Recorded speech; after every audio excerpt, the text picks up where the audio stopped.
ตำหยังอ่ะนะปกอยู่ตำมะพริกโอ้ตำหมักพริกสบายดีสบายดีโดยโอ้เสียกินเห็ดกับข้าวกินเที่ยงกินเที่ยงกินกับกินไก่โอ้ที่เขาซื้อมาให้เนาะที่เราลามาให้โอ้เบิ่งโอ้ตำหมักพริกเนาะโอ้สากก็คือน้อยแท้ฮะเฮ็ดเองเห็ดเองโอ้ผ้าก็มีเอาต้นใหญ่ๆเนี่ยสากเอาต้นใหญ่ๆเนี่ยต้องสิตำหมักพริกแหลกอยู่บ่แล้วนี่เพราะว่าเขาบ่มีขายอันสากนี่ก็ได้จะเสียจะได้เอาเคียงลงแล้วเอาผ้าซับมันเป็นตอนน้อยๆพอกินได้เลยหายแล้วอย่าเอาไปตากแดดเด้อพี่ให้มาห่มพี่ได้ผ้านี่สบายดีไหมย่าสบายดีสบายดีหายแล้วมาเรากินโดยเอาห้องอัน FC เพิ่นกินน้ำแน่มาไม่โตเลยไม่โตมากินน้ำกันเด้อกินน้ำโดย FC บ่สุขุสุคนเนาะสุคนมากินน้ำกันเด้อโดยผู้ใหญ่ใจดีหลายๆทานผู้ใหญ่ใจดีที่ช่วยเหลือขอให้มีความสุขความเจริญเด้อโดยให้บ้านให้ยืนโดย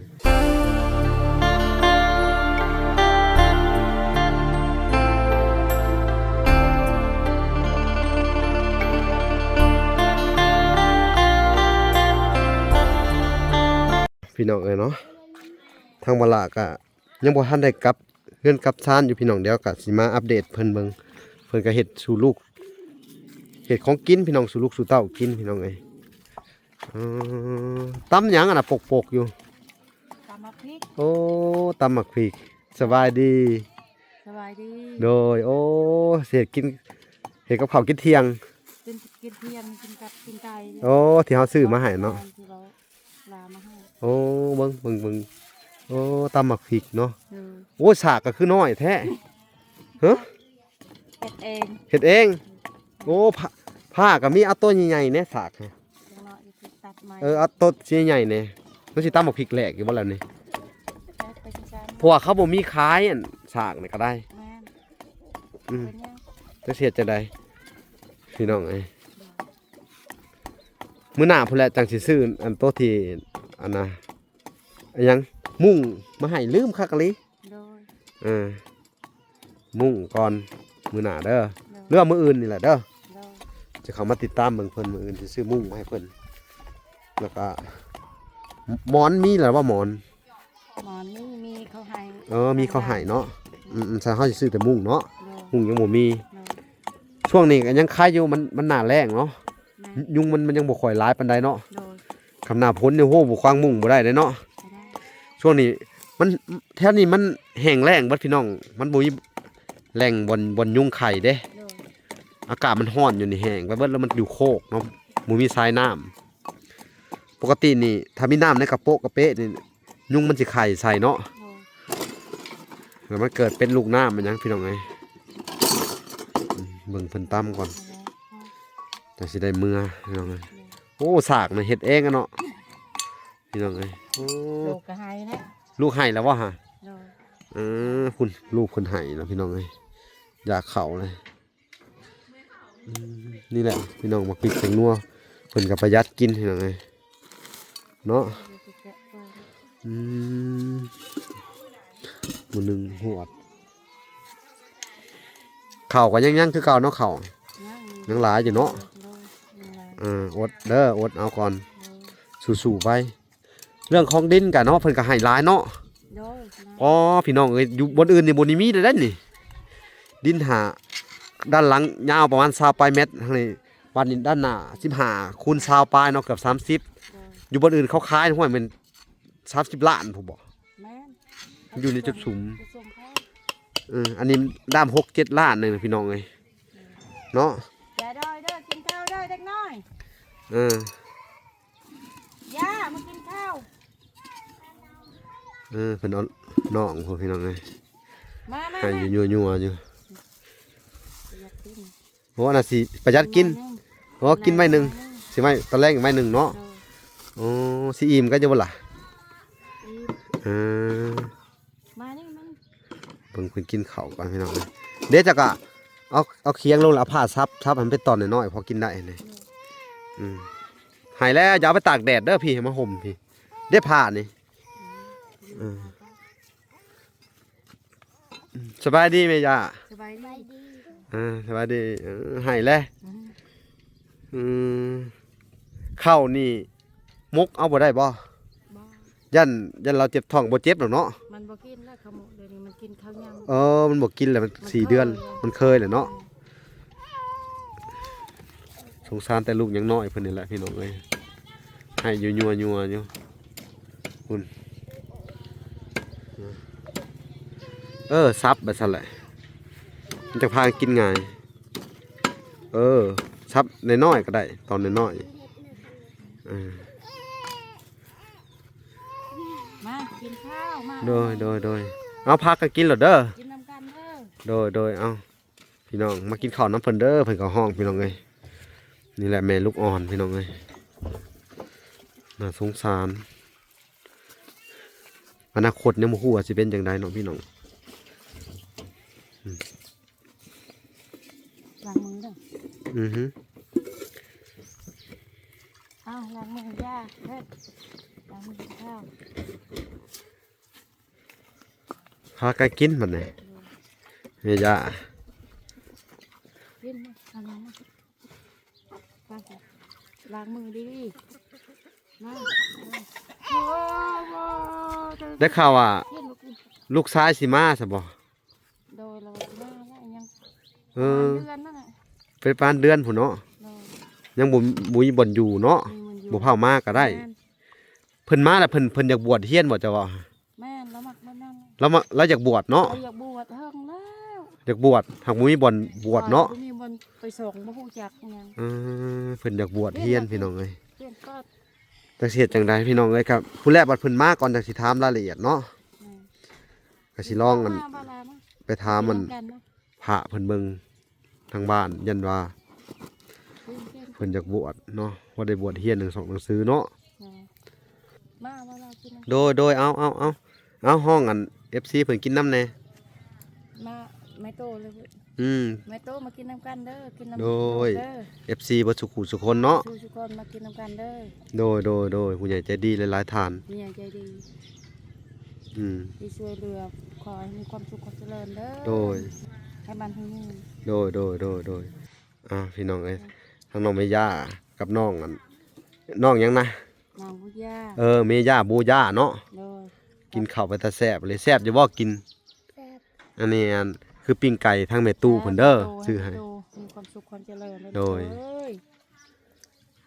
กินน้ำไม่โตเลย อืม ทุกอย่างกินได้ไหมสิ หวานนี่พี่น้อง กินข้าวในFC กินข้าวใน FC กินน้ำลูกน้ำหลานเด้อกินน้ำลูกน้ำหลานเด้อ โดยเนี่ยมันอิ่มเด้อ น้อย อืมอันน่ะพายผูกแขนเพิ่นน่ะก็ตัดในมันดำ ลายแล้ว ตัดทิ่ม ตัดทิ้งอ่ะ อิ่มแล้วแม่ย่า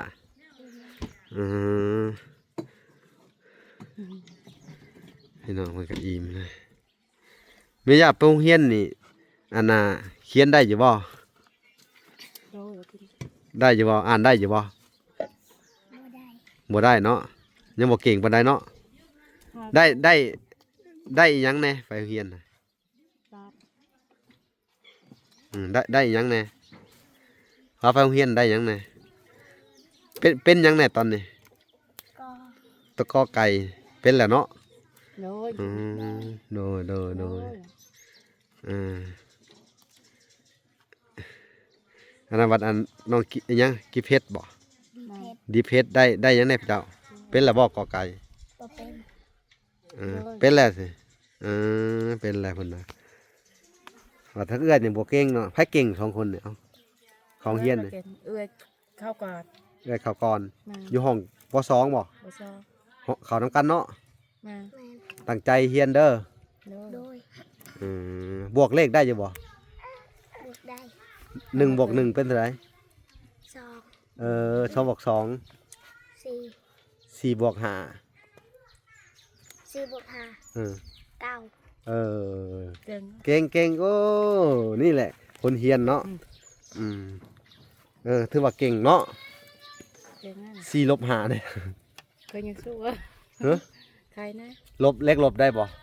บ่เป็น 4 ลบ คือกัน 5 4หาลบออก5เหลือ0บ่เหลือหยังเลยเนาะ แม่น 5 ลบ 4 จนกระเทียม 5 ลบ 4 5นั้นลบออก4ยังเหลือ1 แม่น ท่าน ยังบ่เป็น เนาะพี่น้องเอ้ย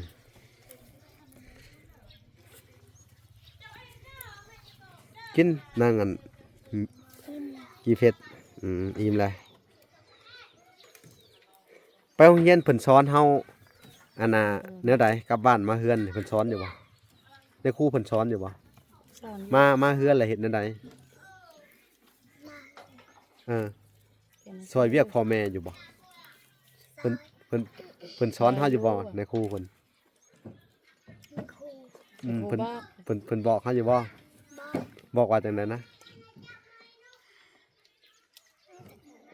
ฮะ บอกว่าเป็นเด้อบอกให้ซอยพ่อแม่เฮ็ดเวียก แสดงว่าอันบ่ได้ไปโรงเรียนนั่นนี่ว่าบ่เป็นเลยแม่นบ่ ข้าวน้ำดังเอง ฮักก็มาเข้าเลยเว้ายากแน่แมันบ่ เนี่ย พี่น้องเอ้ยไอ้มันเฮียนเป็นปีแล้ว เออ ไอ้ฮักข้าว โดยบ่เป็นหยังเนาะถามน้องๆเพิ่นน้องก็ขี้อายหลายเว้าบ่ค่อยเก่งเนาะก็ใครแน่แต่ว่าเว้าลาวได้ไปเข้าโรงเรียนโดนเติมเนาะ โดย บ่คือทางผู้พี่น้องเอ้ย โดย ทางเอื้อย โดย ซาลีกับลูกเต้าเพิ่นก็เว้าบ่เป็นเลยทั้งซาลีกับลูกเพิ่นบ่เป็นเลยบ่เป็นภาษาลาวเลยอันนี้ก็ยังเว้าได้แน่นิดนึงเนาะ โดย เว้าได้นิดนึงเนาะแต่บ่หลายแม่นบ่นี่อายเลย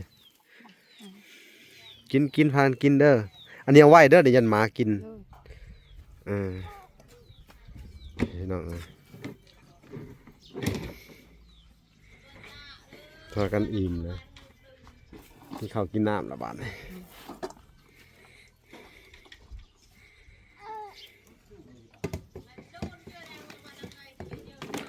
นี่แหละพี่น้องเอ้ย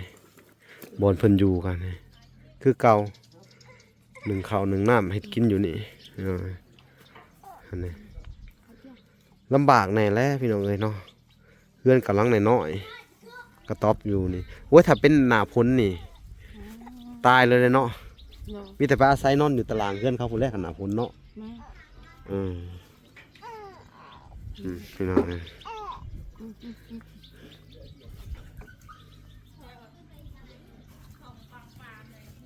ลำบากแน่อันนี้กาอยู่ในกลางแดดพี่น้องเอ้ยน้ำมันห่อนแห้งกับแดดแล้วเนาะก็คือว่าย่ามมันห่อนแห้งกะอย่าพากันไปอยู่ได้ไปเป็นไข่เป็นหนาวได้บ่สบายเลยเนาะพากันมาอยู่ในห่มนี่หรือว่าไปหาหนังส่วนในเตียงเขาก็ได้นะพี่น้องเจ้าเองเอาแหล้วเนาะ โดย เพิ่นก็บ่ได้ให้ดอกเนาะ บ่ เออ นั่งซื่อ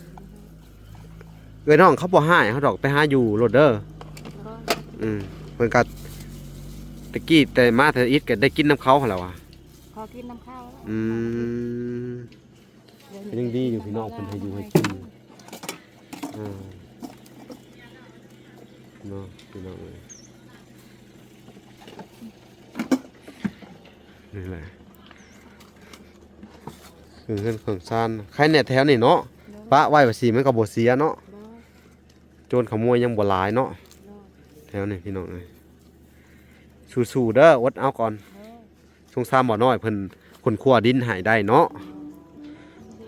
ถ้าเพิ่นคั่วดินให้ได้แล้วก็ยังคอยขยับขยายไปอยู่พุ่นเนาะเรื่องของงบประมาณเฮ็ดอันนี้ก็ยังบ่มีอยู่พี่น้องเอ้ยเนาะเฮ็ดกระต๊อบใหม่น้อยๆนะเฮ็ดสำได้สำหนึ่งเนาะมันก็ถ้างบประมาณเฮ็ดกระต๊อบนี่มันก็สิถึกอยู่ประมาณ5ล้าน6ล้านพี่น้องเอ้ยว่าเราต้องซื้อสังกะสีซื้อแป้นซื้อไม้เส้นไม้หยังมาเฮ็ดให้เพิ่นพี่น้องเสาก็ต้องเสาดีๆพี่น้องเอ้ยก็เฮ็ดเพื่ออนาคตเพิ่นก็สิใช้เฮือนชานเพิ่นน่ะนะถ้าเพิ่นมีเฮือนมีชานเนาะ โดย งบประมาณก็บ่มีจักสิซอยจังได๋บาดนี่ทางเฮาก็ได้มีแต่สิมาแวะมาเยี่ยมยามไปเรื่อยๆเลยเด้อน่าสงสารพี่น้องเอ้ยเนาะสิย่ำข้าวบ่ให้ลูกว่าวันนี้ ยังไม่รู้ อืม ตอนนี้ ย่ำปกติย่ำใส่ไข่เด้อเนาะ ยังไม่ได้ อืม กับข้าว เกี่ยวไข่เนาะไอนะ แต่ หุ่น ยังมื้ ย่ำใส่ข้าวอย่างนี้แหละมันจะมีวิตามินเนาะอืมพี่น้องเอ้ยอันนี้ยังหาอยู่หากินบ่เป็นเด้อยังน้อยเนาะ ยัง ยังบ่ได้เคย แต่ว่า เป็นอยู่แต่บ่พอกิน โอ้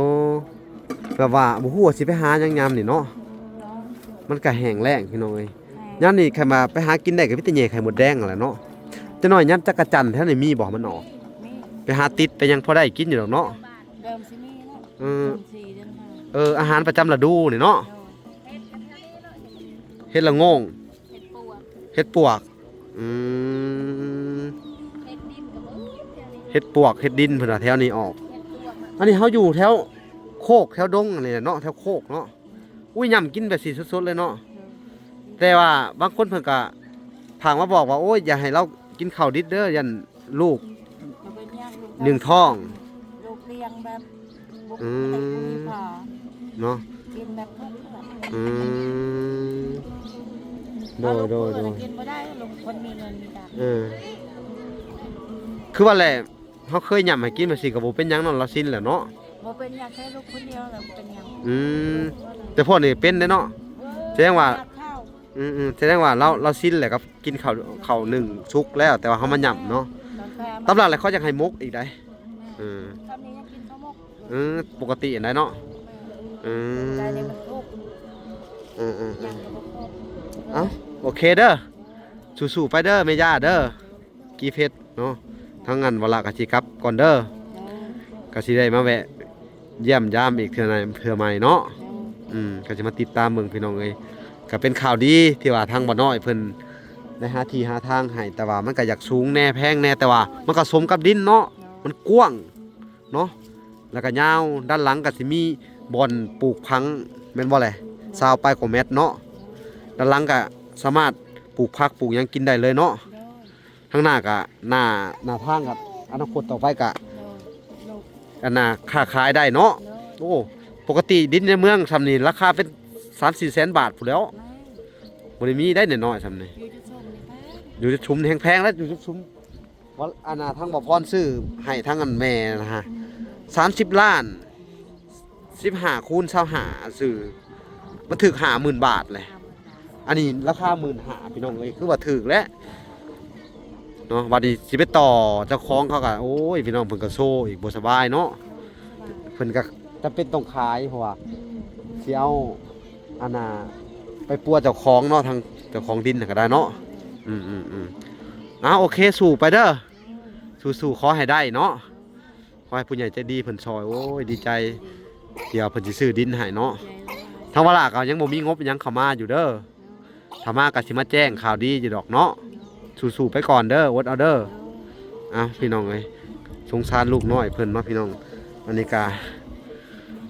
คือว่าอ่อนแหละคนเฮากับมุ้ยไผอยากเป็นดอกเนาะ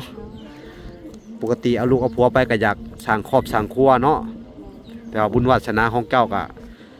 ถูกผัวตีผัวยังจนหน้าบกหน้าบาดพี่น้องเอ้ยตีก็บ่ไหวแล้วบัดสิเนาะป้อนเลยพี่น้องเอ้ยกินได้เนาะเพิ่นโอ้ยำข้าวนี่แหละบุญคุณแม่พี่น้องเอ้ยเลี้ยงลูกเพื่อสิใหญ่อีกเนาะลำบากเนาะจักเฮ็ดจังไดพี่น้องเอ้ยน่าสงสารโอเคเด้อสิได้ขอตัวลำลาก่อนเด้อพี่น้องทางเวลาก็สิได้จบคลิปก่อนเนาะแต่เพียงเท่านี้เนาะฝากไปติดตามคลิปตอนต่อไปเนาะเวลาก็สิได้ไปส่งเตียงให้ทางอันครอบครัวอานากรพี่น้องเอ้ยทางสาวลีเนาะพอกันใหม่เนาะคลิปหน้าคลิปนี้ขอกล่าวคำว่าสวัสดีเด้อและสวัสดีพอกันใหม่พี่น้องบ๊ายบาย